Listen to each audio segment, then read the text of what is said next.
Hello friends, मैं हूं सन्मय प्रकाश और आप देख रहे हैं यूट्यूब चैनल सरकारी जॉब न्यूज़। ये 17 अक्टूबर 2020 के इंपॉर्टेंट करंट अफेयर्स क्वेश्चंस हैं। पीडीएफ अवेलेबल है, विद नोट्स है, एमसीक्यू है, फ्री में इस वीडियो के डिस्क्रिप्शन से मिल जाएगा, या आप इसे वीडियो खत्म होने से ठीक पहले मेरे बगल में जो डाउनलोड का लिंक आता है वहाँ से ले सकते हैं। कई क्वेश्चन है और सबसे इंपॉर्टेंट पहला क्वेश्चन, वैश्विक भूख सूचकांक यानी ग्लोबल हंगर इंडेक्स 2020 में भारत की रैंकिंग बताएं। क्या है रैंकिंग? आंसर होगा 94 रैंकिंग है भारत की 107 देशों में। कौन जारी करता है ये ग्लोबल हंगर इंडेक्स? तो दो एजेंसी है, कंसर्न वर्ल्ड वाइड और वेल्थू गेरिल्फे, उसके द्वारा ये संयुक्त रूप से जारी होता है। तो 107 देशों में भारत का स्थान 94 है, बहुत खराब प्रदर्शन है। और आपको बता दूं कि ग्लोबल हंगर इंडेक्स में भारत को सीरियस कैटेगरी में रखा गया, बहुत ही सीरियस, मतलब कि भूख के मामले में भारत में स्थिति खराब है बाकी अदर देशों की तुलना करें तो। भारत में बड़ी आबादी को अपनी भूख मिटाने में बहुत मुश्किल हो रही है। तो इससे पहले वाला जो रैंकिंग था 2019 में, उसमें क्या स्थिति थी भारत की? तो देखिए 2019 का जो रैंकिंग था पिछले साल का, वो 117 देशों का इंडेक्स था और उसमें भारत की रैंकिंग 102 थी 117 में। ओके, और अभी वर्ष 2020 में जो इंडेक्स आया है वो 107 देशों का है, 10 देश कम हो गए, तो उसमें भारत की रैंकिंग 94 है। तो आपको मैं मैप भी दिखा रहा हूँ, आप मेरे बगल में आप देख रहे हैं, ये 2020 global hunger index bye severity है। ओके, तो आपको ग्रीन कलर वाला जो कंट्री दिख रहा है वो लो हंगर कैटेगरी में रखा गया है, मतलब वहाँ के हालात जो हैं कुछ ठीक ठाक हैं। ओके, भूख की बहुत ज़्यादा समस्या नहीं है। और येलो कलर वाला जो कंट्री हैं वो सीरियस हंगर कैटेगरी में रखा गया, उसी में इंडिया है, आप देख रहे हो। ओके, जबकि डार्क येलो वाला जो कुछ देश हैं बिल्कुल डार्क में है, वो जो है वो अफ्रीकी देश हैं और वहाँ पर अलार्मिंग स्थिति है इस तरफ में, ये जो कुछ जो देश हैं यहाँ पर। ओके, और जबकि अमेरिका और उस तरफ कुछ यूरोपीय देश हैं, उसकी इसमें रैंकिंग नहीं ली गई है। ओके, तो अब सवाल उठता है, थोड़ा और डिटेल बता दूं कि ग्लोबल हंगर इंडेक्स 2020 में टॉप रैंक करने वाले कौन से देश हैं। तो देखिए इसमें 17 देशों की एक ही रैंकिंग मिली है, मतलब कि 1 से 17 तक 17 देश हैं और उनकी सबकी सेम रैंकिंग है। इनका स्कोर भी सेम है, 5 स्कोर है। इनमें कौन कौन से देश हैं, मेरे बगल में आप लिस्ट भी देख रहे हैं ये। इसमें बोस्निया, ब्राज़ील, चिली, चीन, हमारा जो पड़ोसी देश है चीन, वो भी है, Costa Rica, Croatia, Cuba, Estonia, Kuwait, Latvia, Lithuania, Romania, तुर्की, Ukraine, Uruguay, Russian Federation, Argentina, तो ये सब शामिल है 1 से 17 के बीच में, मतलब सबकी रैंकिंग सेम बताई गई है। इस रैंकिंग में आपको मैंने बताया कि अमेरिका और कई यूरोपीय देश शामिल नहीं हैं। और इस रैंकिंग में जो भारत का प्रदर्शन है वो बहुत चिंताजनक है, क्योंकि सिर्फ 13 देश हैं जो भारत से बदतर हालत में हैं। ओके, दुनिया में सिर्फ 13 देश, इनमें कौन कौन से, जैसे Rwanda, Nigeria, Afghanistan, Liberia, Mozambique, Chad, इन सब देशों जो हैं वही हमसे पीछे हैं, बाकी ज़्यादातर देश जो हैं हमसे बेहतर पोजीशन में हैं। तो देख लेते हैं कि भारत के जो पड़ोसी देश हैं उनकी रैंकिंग क्या है। तो चीन की जो रैंकिंग है वो 1 से 17 के बीच में है, सबकी समान रैंकिंग दी है 1 से 17 के बीच में। ओके, श्रीलंका की रैंकिंग है 64, नेपाल की है 73, बांग्लादेश की 75, म्यांमार की 78, पाकिस्तान की 88 है। ओके, तो ये स्थिति देखने को मिल रही है। ओके, और क्या है इस रिपोर्ट में, भारत के बारे में क्या कहा गया? तो ये कहा गया कि भारत की 14% जो आबादी है वो कुपोषित है। देश में चाइल्ड स्टंटिंग रेट 37.4% है। चाइल्ड स्टंटिंग मतलब कि वो जो अपनी उम्र में कम हाइट के होते हैं और कुपोषित जैसे दिखते हैं। ओके, तो इस इंडेक्स का पैमाना क्या था? क्योंकि ये जो हंगर इंडेक्स है इसकी चर्चा बहुत होने वाली है, हो भी रही है, एग्जामिनेशन में अक्सर इस रिलेटेड क्वेश्चन देखने को मिलते हैं। तो क्या पैमाना है इस इंडेक्स का? देखिए 3 कैटेगरी में देशों की स्थिति देखी जाती है, जैसे अंडर नरिशमेंट, मतलब ज़रूरत से कम भोजन कितने लोगों को मिल रहा है, चाइल्ड वेस्टिंग मतलब कि 5 साल तक के बच्चे में क्या बेहद कुपोषण है, उसकी कैसी स्थिति है। चाइल्ड स्टंटिंग मतलब अपने उम्र से कम हाइट है, मतलब उम्र में जो भी हाइट होनी चाहिए और कुपोषित दिख रहे हैं क्या। इसके अलावा है अंडर 5 एज में मोर्टेलिटी रेट। तो इन 3 पैमाने में ये जो आप देख रहे हो ये इसी से नापा जाता है। तो भारत की रैंकिंग आपने देखा क्या है। आगे बढ़ते हैं और अगला क्वेश्चन लेते हैं। भारत को अंतर्राष्ट्रीय सौर गठबंधन यानी इंटरनेशनल सोलर अलायंस का अध्यक्ष यानी प्रेसिडेंट कई बार चुना गया है। आंसर होगा दूसरी बार। ओके, ये कब चुना गया इंडिया? 14 अक्टूबर को चुना गया है। अंतर्राष्ट्रीय सौर गठबंधन का जो तीसरा सम्मेलन हुआ है, असेंबली, तीसरी असेंबली है ये, तो वो वर्चुअली आयोजित की गई थी। तो उसमें भारत को 2 साल के लिए फिर से प्रेसिडेंट चुन लिया गया है उसका, ISA का।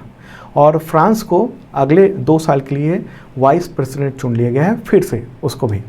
ओके, और इस असेंबली में ISA की जो असेंबली हुई है, सम्मेलन हुआ है, उसमें 53 देश जो थे, सदस्य देश, वो शामिल हुए थे और 5 और देश वो भी शामिल हुए थे जो कि शामिल होने वाले हैं। और एक और बात कि ISA का यानी इंटरनेशनल सोलर अलायंस का 4 रीजनल वाइस प्रेसिडेंट भी बनाया गया है। 4 को कौन कौन है? तो एशिया प्रशांत क्षेत्र के लिए फिजी और नाउरू को बनाया गया है। अफ्रीकी क्षेत्र के लिए मॉरिशस और नाइजर को बनाया गया है वाइस प्रेसिडेंट। यूरोप और अन्य क्षेत्रों के लिए UK और नीदरलैंड को बनाया गया है वाइस प्रेसिडेंट। और लैटिन अमेरिका और कैरेबियन क्षेत्रों के लिए क्यूबा और गुयाना को बनाया गया है vice president. Okay, ISA international solar alliance, उसका मुख्यालय कहाँ है? गुरुग्राम, हरियाणा में। आगे बढ़ते हैं, अगला क्वेश्चन लेते हैं। उससे पहले बता दूं कि 2020 का करंट अफेयर्स अवेलेबल है, जैसे मैं बताता हूँ पॉइंट वाइज, ऐसे ही डिटेल उसमें दिया हुआ है। MCQ है, उसके बाद पूरी डिटेल भी हर क्वेश्चन की रहती है, ज़्यादातर क्वेश्चन की।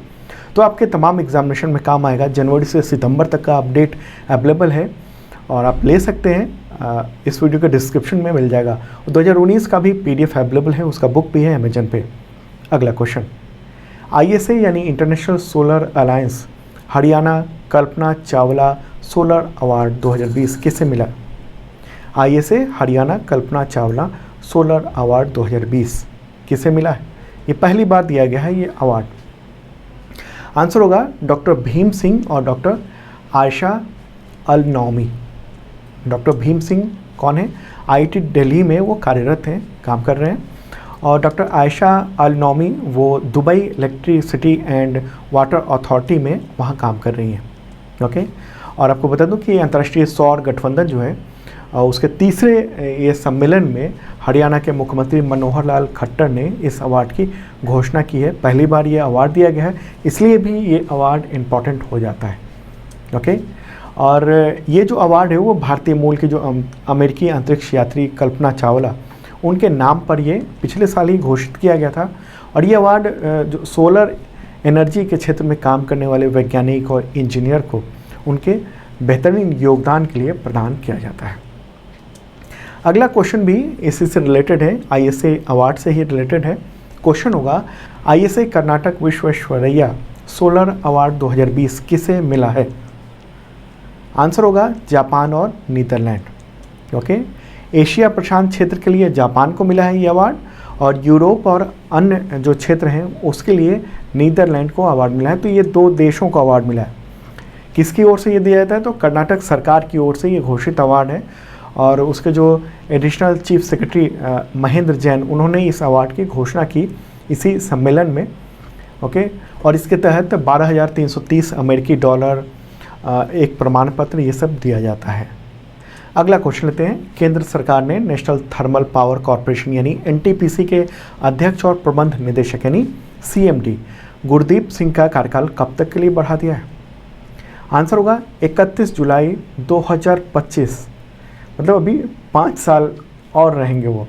तो इतना लंबा जो ड्यूरेशन बढ़ाया गया है, तो इसलिए ये क्वेश्चन इंपॉर्टेंट हो जाता है। आमतौर पे हम लोग को देखने को मिलता है कि किसी का कार्यकाल 6 महीने या 1 साल के लिए बढ़ाया गया, लेकिन इनका 31 जुलाई 2025 तक के लिए कार्यकाल बढ़ा दिया गया है। मंत्रिमंडल की नियुक्ति समिति जो प्रधानमंत्री के चेयरमैनशिप में होती है, उसी ने ये फैसला किया है, ACC कमेटी ने। और गुरदीप सिंह उनको फरवरी 2016 में एनटीपीसी का सीएमडी बनाया गया था और दूसरा कार्यकाल अब 4 फरवरी से शुरू होगा, 31 जुलाई 2025 तक उनका कार्यकाल होगा। ओके, एनटीपीसी का मुख्यालय कहाँ है? न्यू दिल्ली में। अगला क्वेश्चन लेते हैं, फिलिस्तीनी शरणार्थियों के लिए संयुक्त राष्ट्र की एजेंसी को भारत ने कितने डॉलर की मदद दी है? आंसर होगा $1 मिलियन अमेरिकी डॉलर। ओके, देखिए भारत ने 14 अक्टूबर 2020 को फिलिस्तीन में अपने प्रतिनिधि सुनील कुमार के माध्यम से ये रकम पहुंचाई है। किसको दी है? UNRWA को, United Nations relief and work agency. ये एजेंसी है स्पेशली, उसको चेक सौंपा है। देखिए इसका अनाउंसमेंट 1 महीने पहले हुआ था, मैंने करंट अफेयर्स में बताया था, लेकिन अब ये रकम सौंपी गई, इसलिए भी ये क्वेश्चन हो जाता है। और ये जो एजेंसी है संयुक्त राष्ट्र की UNRWA, वो वहाँ पर जो फ़लस्तीन के जो शरणार्थी हैं, गरीबी रेखा से नीचे रह रहे हैं, करीब 5.6 मिलियन हैं, 56 लाख, तो उनको सहायता प्रदान किया जाता है। और आपको मैप में फ़िलिस्तीन दिखाते हैं, कहाँ पर है ये फ़िलिस्तीन। वर्ल्ड मैप आप देख रहे हैं और सामने प्यारा भारत है। तो यहाँ से जब खाड़ी देश के आगे बढ़ेंगे तो आपको यहाँ पर इज़राइल दिख रहा है, ये वाला हिस्सा। ओके, तो इसी के 2 टुकड़े में बस बचा हुआ है फ़िलिस्तीन। अब मैं पुराना मैप एक बार दिखा देता हूँ आपको। देखिए 1946 से पहले फ़िलिस्तीन इस तरह का दिखता था पूरा ये। ओके, इसके बाद 1947 में इसके एक हिस्से में इज़राइल की स्थापना हुई थी, लेकिन धीरे धीरे इज़राइल ने कब्जा आगे बढ़ाया, युद्ध होता रहा और फ़लस्तीन अब बहुत छोटा सा रह गया है। जिसमें फ़िलिस्तीन 2 ही हिस्से दिख रहे हैं, एक तरफ आपको वेस्ट बैंक दिखेगा इस तरफ और दूसरी तरफ गाजा पट्टी है। तो ये दूसरा मैप आपको दिखा रहा हूँ। ओके, तो ये बस फ़लस्तीन रह गया है। आगे बढ़ते हैं, अगला क्वेश्चन लेते हैं। कमेंटेटर किशोर भीमानी, उनका निधन हो गया 15 अक्टूबर 2020 को। तो क्वेश्चन होता है कि किस खेल के लिए वो कमेंट्री करते थे?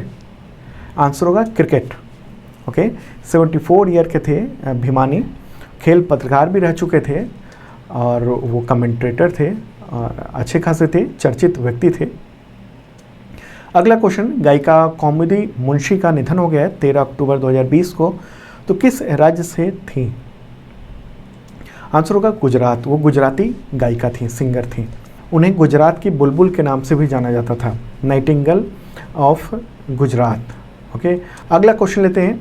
विश्व एथलेटिक हाफ मैराथन चैंपियनशिप गिल्डिनिया, ये 2020 का उसका एम्बेसडर किसे बनाया गया है? आंसर होगा कॉन्स्टेंटिना डिटा। वो रोमानिया की रहने वाली है और 2008 की ओलंपिक चैंपियन है। वैसे तो ये आयोजन पोलैंड में होना था मार्च में, लेकिन अक्टूबर तक के लिए इसको स्थगित कर दिया गया था। अगला क्वेश्चन है, किस देश के राष्ट्रपति सोरोनबाई जेनेबकोव, उन्होंने 15 अक्टूबर 2020 को अपने पद से इस्तीफा दे दिया? आंसर होगा किर्गिस्तान। वहाँ पर चुनाव को लेकर विवाद चल रहा है और उसकी वजह से अशांति हो गई है वहाँ पर और प्रदर्शन चल रहे हैं, तो इस बीच में उन्होंने इस्तीफा दे दिया है। 4 अक्टूबर को ही संसदीय चुनाव हुआ था, रिजल्ट आया जिसमें कुछ गड़बड़ी के आरोप लगे और इनको जो अभी राष्ट्रपति थे इस्तीफा दिया, उनको उनके सहयोगियों ने विजेता घोषित कर दिया गया था। बाद में चुनाव को रद्द कराना पड़ा, काफ़ी तनाव चल रहा है, तो उस बीच में उन्होंने इस्तीफा दे दिया है। तो किर्गिस्तान है ये, किर्गिस्तान का उसका मैप भी आप देख लीजिए। इंडिया है, इंडिया के ऊपर की तरफ आप देख रहे हैं। इसकी सीमा जो है चीन, ताजिकिस्तान, अजरबैजान, कजाकिस्तान से लगती है। ओके, ये देश है और इसकी राजधानी क्या है? बिश्केक। मुद्रा क्या है? किर्गिस्तानी सोम, ये है मुद्रा। तो दोस्तों ये था इंपॉर्टेंट करंट अफेयर्स आज का। कैसा लगा ज़रूर बताना। PDF अवेलेबल हो गया है मेरे बगल में, क्लिक कीजिए, डाउनलोड कर लीजिए या आप इसे वीडियो के डिस्क्रिप्शन से भी डाउनलोड कर सकते हैं, वहाँ और भी PDF अवेलेबल है आपके लिए। और जिन लोगों ने सब्सक्राइब नहीं किया ज़रूर करना, साथ में बेल आइकन दबाना मत भूलना। और हाँ, कुछ लोग करंट अफेयर्स को अपडेट करना चाहते हैं 2020 वाले को, कैसे करें डिस्क्रिप्शन में दिया हुआ है, चेक कर लेना आप।